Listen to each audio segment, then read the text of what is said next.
Það óumdeilt að þjóðin stjórnarskrárgjafinn. Það þýðir á mannamáli að við leyfum löggjafanum að setja okkur lög, en við setjum grunnlögin sjálf. Og þjóðin var spurð hvort hún vildi nýja stjórnarskrá og þjóðin svaraði. Og Alþingi hefur hunsað þennan þjóðarvilja að setja okkur nýja stjórnarskrá. Og ég vil segja, það auðmýkjandi að vera rændur af sínum eigin fulltrúum. En við látum ekki auðmýkja okkur lengur. Ekki séns.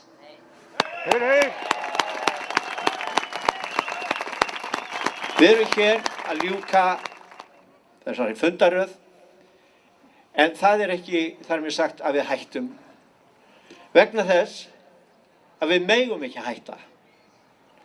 Við getum það ekki og við viljum það ekki.